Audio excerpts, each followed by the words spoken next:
Now, this is what we call as the relaxed superstar. There is a book called How to Be a High School Superstar by one of my heroes, um, Cal Newport. And he talks about how a relaxed superstar, what are some of the traits? And it's kind of on the lines of what we were just talking about. So in some ways, some of my knowledge is also borrowed from Cal's perspectives.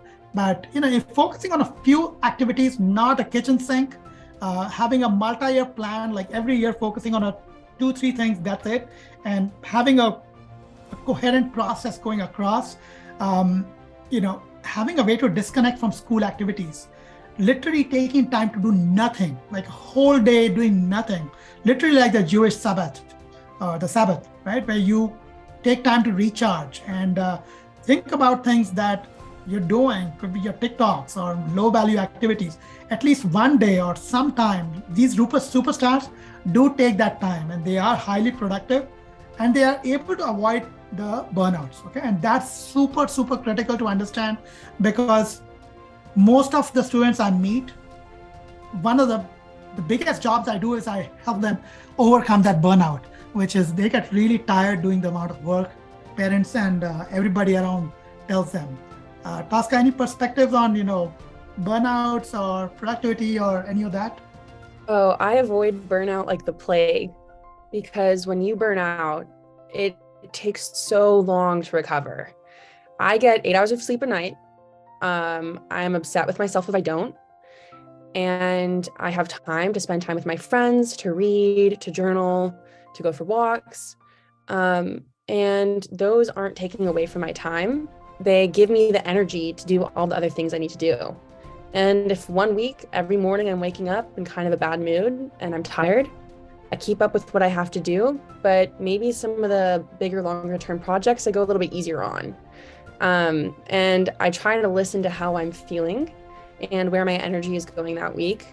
And that has allowed me to avoid burnout in college. I have a lot of friends who just finished their theses, turned them in, they were up, had all-nighters for weeks, and they are wiped. And they are probably not going to recover for another 2 to 3 months. And it is really sad to see them losing that time. So it's very important to think of yourself as not just an academic machine or an extracurricular machine. You are a person, and humans are flawed mortals who have needs. And let's listen to those. So that is super important and really, really good advice. Tell us, Tosca, about the project you did, the summer internship you did in DC. So when I was in high school, I did a semester away in DC the spring of my junior year. That school is called the School for Ethics and Global Leadership, and they accept 24 students per semester to come live on Capitol Hill and meet with experts in government and activism, and we did different ethics case studies every week. They came and presented at my high school freshman year, and I knew I had to do it. And everyone that I met there had something that was getting them up in the morning. So one of my good friends, she lost her boyfriend in high school to gun violence. And after that, she became a gun control activist and was doing things like reaching out to local business owners and asking about putting up murals to honor the victims of gun violence. She didn't have an extracurricular making her do that. She didn't have anyone breathing down her neck to make her do that. But she wanted to honor her loved ones, and she met a lot of people in that community as a result of her activism.